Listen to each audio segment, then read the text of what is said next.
तो एक और चीज़ आती है जो कि मैंने देखा है, वो चीज़ ना रिलेशनशिप्स को बहुत ज़्यादा डिस्ट्रॉय कर रही है आजकल। और वो ये सिनारियो होता है कि आपके और आपके पार्टनर के बीच में लड़ाई हुई, किसी चीज़ को लेके फाइट हुई, आर्ग्यूमेंट हुआ, कुछ भी हुआ, जो कि होता रहता है, दैट्स नेचुरल। आपने वो जाकर, ठीक है, उस फाइट के बाद हुई, वो अपने फ्रेंड से डिस्कस कर लिया कि यार ऐसे हुआ, या अपने किसी क्लोज वन से डिस्कस कर लिया। अब उसने अपने हिसाब से आपको सलाहें दे दी कि यार तुम्हारे पार्टनर ने ये किया, उसे ये बोलना चाहिए था, वो ऐसा है। आपका दिमाग और ज़्यादा उसमें वो हो गया, आप आए और कहीं ना कहीं उस थर्ड पर्सन की एडवाइस की वजह से आपने अपने रिलेशनशिप को और ज़्यादा डिस्ट्रॉय करा। और कहीं ना कहीं वो बहुत मेजरली लीड करता है ब्रेकअप्स, इवन डिवोर्सेस और सेपरेशन में भी, जहाँ पे आप एक थर्ड पर्सन की एडवाइस से चल रहे होते हो। तो अपने रिश्ते की प्रॉब्लम्स को, अपने रिश्ते की कन्फ्यूजन्स को, या जो भी आपके अपने पार्टनर के साथ डिफरेंसेस हैं, उनको जब हम पब्लिक में डिस्कस करने लगते हैं, दुनिया से जाकर जब उसके सल्यूशंस मांगते हैं, तो वो चीज़ें भी कहीं ना कहीं बहुत ख़राब करती हैं, राइट? आपको एक रिश्ते में तीसरे इंसान की ज़रूरत ही क्या है? वो रिश्ता आप दोनों का था, वो फैसला आप दोनों का था कि आप दोनों एक दूसरे के साथ रहोगे, एक दूसरे को प्यार करोगे। उस रिश्ते में आने वाली तकलीफें भी सिर्फ आप दोनों की होंगी। अगर आप एक रिश्ते में किसी तीसरे इंसान की ज़रूरत महसूस कर रहे हैं, तो वो रिश्ता है ही नहीं। और तीसरा इंसान आएगा, आपको अपने हिसाब से मैनिपुलेट करेगा। और जब आप मैनिपुलेट होते हो ना, जब आप किसी और के दिमाग से, किसी और की उंगलियों पे चलकर अपना रिश्ता चलाते हो, तो वो रिश्ता नहीं चल पाता है। ये दुनिया नहीं है अच्छी यार।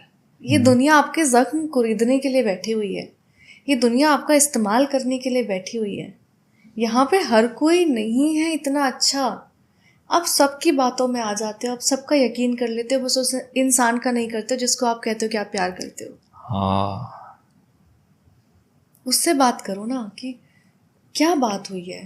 हर तकलीफ का, हर लड़ाई का, हर चीज़ का एक ही सल्यूशन है कि बात की जाए, बहस ना की जाए। अगर आप बहस का जवाब दोगे, एक इंसान आवाज ऊंची करेगा, दूसरा इंसान आवाज ऊंची करेगा, तो वो आवाजें ही ऊंची होंगी। अगर एक इंसान बोल रहा है तो दूसरा शांत हो जाए। वो कहते ना कि silence is the best counter. अगर आपको जवाब देना है तो चुप्पी से दो, क्योंकि वो किसी इंसान का गुस्सा भी तोड़ेगी और उसका तकलीफ भी तोड़ेगी। वो आपको कब तक कोई इंसान आपके ऊपर चिल्लाएगा जब आप चुप खड़े रहोगे, तो उसको भी लगेगा यार ये तो कुछ बोल ही नहीं रहा है, ये तो कुछ बोल ही नहीं रही है। वो शांत हो जाएगा। जैसे ही उसकी टोन डाउन हो जाए, आप उससे फिर अपने मन की बात करो, शांत होने दो। वो कहते हैं ना कि जब वो एक रिश्ता बिखरना होता है ना, उसके लिए एक छोटा सा लम्हा काफी होता है। रिश्ता निभाने में, रिश्ता बनाने में उम्र निकल जाती है, लेकिन आपकी एक छोटी सी कही हुई बात ना, वो खत्म कर देती है।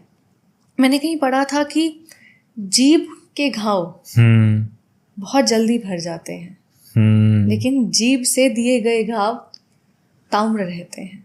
क्या बात है। आप अपनी जबान से किसी इंसान को इतना मत तकलीफ दो कभी भी कि वो फिर अपने वजूद पे ना, अपने पर्सनालिटी पे, अपने एग्जिस्टेंस पे शक करने लग जाए। बहस को शांत करो, क्योंकि गुस्से में अक्सर वो बातें निकलती है जो आप कहना नहीं चाहते हो और दूसरा सुनना नहीं चाहता है। और एक बार को ना, आप ये कह लो कि तीर वापस आ सकता है, कमान में रखा जा सकता है, लेकिन ज़बान से निकली हुई बातें वापस नहीं आती हैं। वो इंसान को लग गई तो वो चोट पहुंचाएंगी, और उस चोट की आप कभी दवाई नहीं लगा सकते हो। कुछ नहीं हो सकता। हम कितना ही सॉरी कह लें, कितना ही कुछ भी कर लें, पर जो एक बार और अक्सर ये होता है कि गुस्से में हम वो चीज़ें बोलते हैं जो हम मीन नहीं करते। हम बोलना नहीं चाहते, वो हम मीन भी नहीं करते, लेकिन हम गुस्से में कह देते हैं क्योंकि वो रेज होता है दिमाग में, और उन बातों को कभी रिवर्स कर ही नहीं सकते, चाहे कितना ही हम कोशिश करें सॉरी कहने की, ये कहने की कि मैं मीन नहीं करता था ये चीज़, बट नहीं कर पाते उसको। आप किसी इंसान का कत्ल करो और उसकी लाश को देख के ये कहो कि मुझे माफ़ कर दो, मैं कत्ल नहीं करना चाहता था, तो उसकी रूह उसके जिसमें वापस नहीं आएगी। वो सेम रिश्ता होता है। आप अपनी ज़बान से किसी इंसान का कत्ल करते हो, उस रिश्ते का कत्ल करते हो। और एक बार अगर वो रिश्ता ख़त्म हो गया, उसमें चीज़ें खटक गई हैं, वो दरार आ गई है, तो आप कितनी भी कोशिश कर लो, वो जहन में वो बात रह जाती है। इंसान को जब कोई चीज़ बुरी लगती है ना, तो उसके जहन में गूंजती है वो आवाज़ें, वो उसके मन में बस जाता है।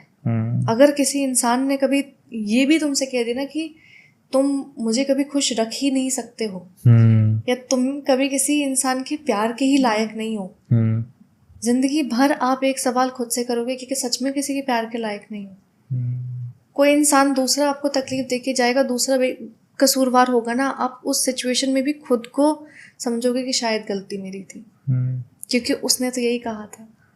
और ये बहुत डीप बात है कि अक्सर ब्रेकअप्स के बाद ऐसा देखा जाता है कि कोई एक पार्टनर दूसरे को बहुत सुनाता है कि तुम ऐसे हो, तुम वैसे हो, तुमने ये किया, तुम देखना तुम ज़िंदगी में बहुत भुगतोगे, तुम्हें कोई अच्छा इंसान नहीं मिलेगा, तुम्हारे साथ कुछ अच्छा नहीं होगा, तुम डिज़र्व ही नहीं करते किसी को। और ये वो बातें होती हैं जो सामने वाला जो उस वक्त चुप है ना, उसके अंदर बैठ सी जाती हैं, हॉन्ट करती हैं उसको ज़मानों तक। बिल्कुल। इंसान ना यार बहुत खुदगर्ज है। और मैं सोचती हूँ कि अगर आपको रिश्ता नहीं निभाना था ना, तो उस रिश्ते में मत आओ। हाँ। अगर आपको पता है कि आप उसके साथ नहीं रह सकते, आपकी शादी नहीं हो सकती, आप ज़्यादा लंबा नहीं चल सकते हो, आप पहले ही हट जाओ यार। हाँ। आप उस दूसरे इंसान के जज्बातों के साथ मत खेलो। हाँ। मैंने अक्सर देखा है लोग दूसरों की उम्मीदों के साथ खेल के ये बोलते हैं कि हो गया।